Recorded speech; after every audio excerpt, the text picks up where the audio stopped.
This is a huge win for the people of Alberta, and I fully expect the Government of Canada will seek an appeal to the Supreme Court of Canada, but let me put them on notice. I believe the majority of Canada's provinces will stand up for the Federation, for the Constitution, for jobs in the economy by supporting Alberta when this reaches the Supreme Court of Canada. That's Jason Kenney reacting to the Alberta Court of Appeal's decision. And that decision, if you read it, the court doesn't hold back. They call Bill C-69 unconstitutional, discrimination, a wrecking ball to the Constitution. Those are their own words. 4 out of the 5 judges determined that Bill C-69, it's known as the Impact Assessment Act, is unconstitutional.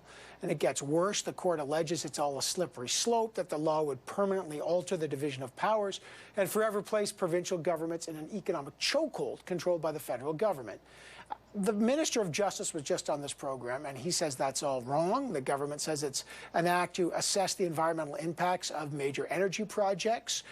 It's fully within the federal government's purview. It's constitutional. They say it's exactly like the carbon price decision, and that Alberta, they believe, will lose. But the Conservatives believe the law is an anti-pipeline law. To find out more the impact of this decision, let's bring in the Conservative natural resources critic, Greg McLean. Mr. McLean, always good to have you on the program.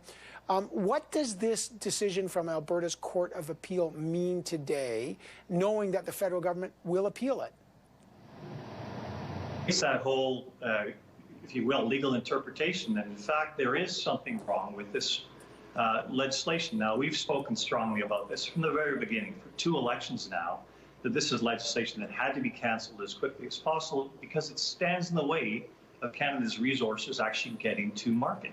This has one person who can overrule any provincial legislation, and that's the Minister of the Environment, the federal Minister of the Environment. So you are putting a chokehold on any development that's going to happen in the provinces of Canada. That is unconstitutional. So resources, as you know, Evan, are clearly in our Constitution the purview of the provinces.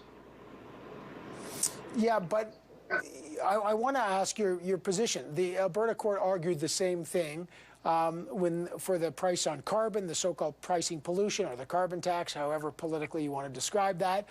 They lost. The Supreme Court ruled that this is clearly in the jurisdiction of the federal government.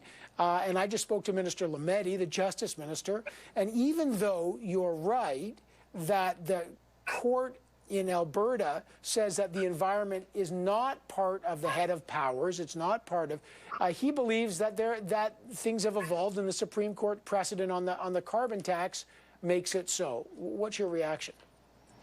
Well, Evan, neither you nor I are constitutional lawyers, and these things are very fluid, unfortunately. So we need line of sight here on what gets developed in Canada. We're going back, you actually look at that carbon case, and one of the oversteps that we saw in the judge's ruling of the Supreme Court was, of course, the whole nature of this is an existential crisis, so the rules of Canada don't apply.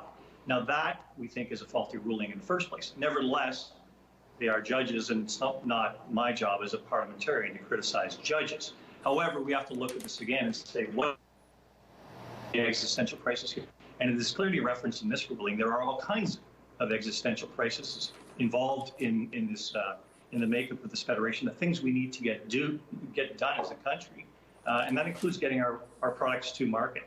I'll remind you that our resources are the envy of the world.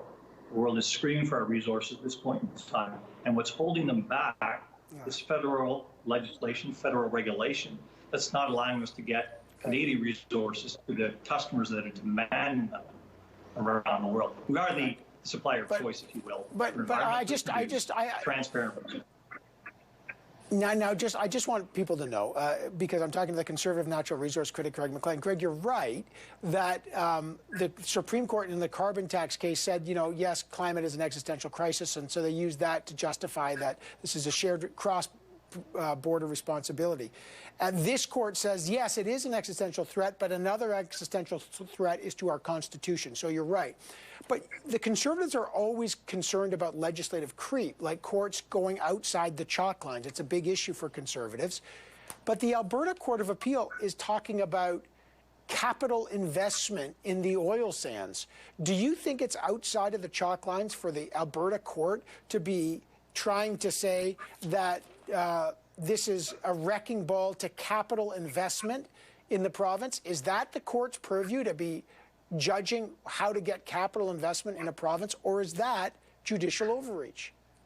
So the actual development of our resources in Canada, as we've talked about, Evan, is clearly provincial. If you're coming in with a legislation that makes the line of sight on results so opaque that effectively investment isn't coming into our resource development, you are in effect putting a wrecking ball into the province's ability to develop those resources, whatever those resources are. And that's not just oil and gas discovered. The Mining Association of Canada has discovered that impacts the development of all our natural resources across the country in every province, not just the oil and gas resources in Alberta.